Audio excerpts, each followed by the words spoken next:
Settling back into normal life was not something always expected of Ryan Hodgkinson. The 14-year-old was staring death fair and square in the face after he crashed a glider while on an air training corps camp near Matamata 6 weeks ago. Now, his injuries were horrific, and as his parents rushed to his bedside in Waikato Hospital, they spoke of signing consent forms for Ryan's organs to be donated. But then began a recovery that doctors say is nothing short of miraculous. Michael Holland with the uplifting story of a survivor. Mr. Hodgkinson, your son's been in an accident. He was a patient with massive multi-system injuries. Broken ankles, broken legs, his spinal cord's broken. And at this point I'm going, oh God, a wheelchair. And there's red spots on his brain, so he will be brain damaged to some degree. My heart just sank.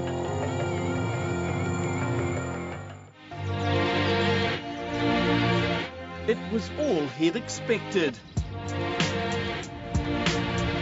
It's very quiet and very beautiful, what you can see out there. A serenity and a wonder. Feels like a bit of freedom. Obliterated in an instant by the violence of gravity taking command. All I remember saying was, oh, Ryan. 14-year-old Ryan Hodgkinson at the front, at the controls. 77-year-old instructor Tom Orr in the back. There's a bit of blood and whatnot there. Watching as Ryan responded to a simulated break of the tow rope, a standard exercise for glider students before going solo. He told me we're stalling. There was no conversation after that. It was very, very quick. Going straight down and your wings are spinning. And that's what happened? That's what happened, yeah. He was unconscious. What did you think in your heart of hearts, Tom? Well, I was just praying for him. Flattened in. His face was just like a watermelon that had been dropped on the ground. I thought he's in real trouble. Then I went as a big tough guy thinking I'm going to support my wife. I came in, I took one look at my son, who I love dearly, and with his pushed-in face, and I flaked out on the floor. With Ryan in a coma in intensive care, his parents and a team of surgeons confronted the fear of potential brain damage and the real prospect of permanent paralysis, with shards of bone lodged dangerously close to his spinal cord. That's L3, lumbar vertebra 3, and you can see how flattened it is. It's burst the bone out the back. I saw his toe. Now, it only moved like a little bit, and I said, I saw his toes move. The nurse went down and poked his feet with like a ballpoint pen, and it moved. I was like, yes, that's step one. But hey, the hope starts building. Ryan's horrific catalogue of injuries requiring the specialist skills of 7 separate surgical teams. He's utilised the expertise in every corner of this hospital. Oh, he has. He knows them all very well.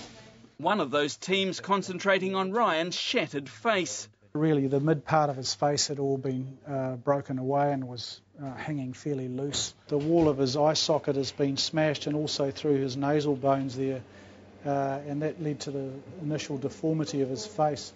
He said, Mr. and Mrs. Hodgkinson, we're going to have to put titanium plates through here and screws, and he's got no eye bases, so we'll have to put titanium baskets in here for his eyes and screws. Then, in theatre, something remarkable. He said, I put a pair of, well, like pliers, forceps, in here, where the cut is. I hooked on and give it a pull, and he said, yeah, he's young and he's fit, and it went pop. He said, it just popped back out.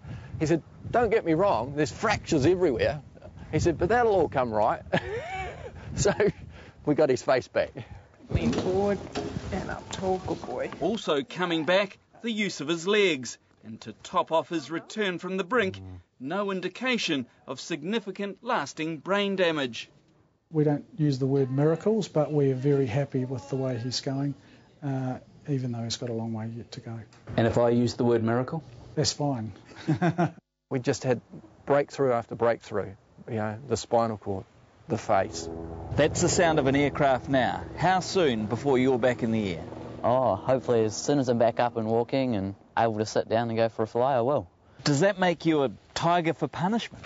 Not a target for punishment, don't want to be punished anymore, but hasn't put me off one bit. Life be in it. Focus on the good bits. Take every good bit that you can find. 1 foot, 1 inch, any gain. Magnify that gain. Never give up. Don't give up. And so to this, a scene that seemed unimaginable just 6 weeks ago. A young battler finally home, honoured by Air Cadet friends who share the joy of a lofty passion.